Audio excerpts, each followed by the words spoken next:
urges, natural and domestic, she was now in great danger of suffering from intellectual solitude. She dearly loved her father, but he was no companion for her. He could not meet her in conversation, rational or playful. The evil of the actual disparity in their ages, and Mr. Woodhouse had not married early, was much increased by his constitution and habits, for having been a valetudinarian all his life, without activity of mind or body, he was a much older man in ways than in years, and though everywhere beloved for the friendliness of his heart and his amiable temper, his talents could not have recommended him at any time. Her sister, though comparatively but little removed by matrimony, being settled in London, only 16 miles off, was much beyond her daily reach, and many a long October and November evening must be struggled through at Hartfield before Christmas brought the next visit from Isabella and her husband and their little children to fill the house and give her pleasant society again. Highbury, the large and populous village almost amounting to a town, to which Hartfield, in spite of its separate lawn and shrubberies and name, did really belong, afforded her no equals. The Woodhouses were first in consequence there. All looked up to them. She had many acquaintance in the place, for her father was universally civil, but not one among them who could be accepted in lieu of Miss Taylor for even half a day. It was a melancholy change, and Emma could not but sigh over it and wish for impossible things till her father awoke and made it necessary to be cheerful. His spirits required support.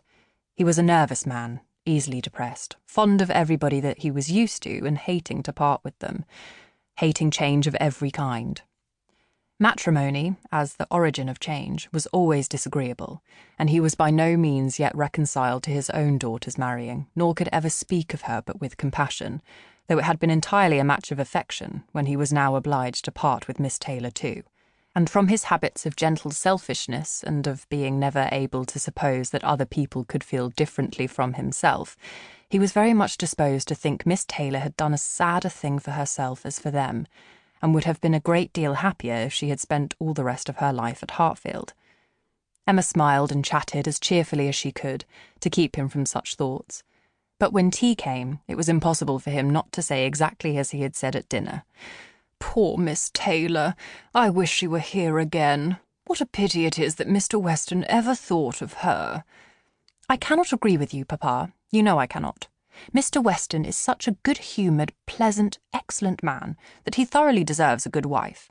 And you would not have had Miss Taylor live with us for ever and bear all my odd humours, when she might have a house of her own?" "A house of her own?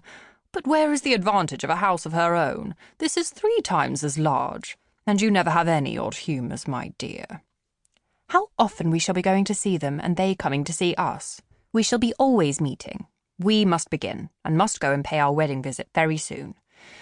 "My dear, how am I to get so far? Randalls is such a distance. I could not walk half so far." "No, Papa, nobody thought of your walking. We must go in the carriage, to be sure." "The carriage? But James will not like to put the horses to for such a little way. And where are the poor horses to be while we are paying our visit?" "They are to be put into Mr. Weston's stable, Papa. You know we have settled all that already. We talked it over with Mr. Weston last night. And as for James, you may be very sure he will always like going to Randalls because of his daughter's being housemaid there.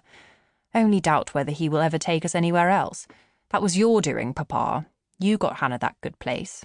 Nobody thought of Hannah till you mentioned her. James is so obliged to you." "I am very glad I did think of her. It was very lucky, for I would not have had poor James think himself slighted upon any account. And I am sure she will make a very good servant. She is a civil, pretty-spoken girl. I have a great opinion of her. Whenever I see her, she always curtsies and asks me how I do, in a very pretty manner. And when you have had her here to do needlework, I observe she always turns the lock of the door the right way and never bangs it. I am sure she will be an excellent servant, and it will be a great comfort to poor Miss Taylor to have somebody about her that she is used to see. Whenever James goes over to see his daughter, you know, she will be hearing of us. He will be able to tell her how we all are." Emma spared no exertions to maintain this happier flow of ideas, and hoped, by the help of backgammon, to get her father tolerably through the evening, and be attacked by no regrets but her own. The backgammon table was placed, but a visitor immediately afterwards walked in and made it unnecessary.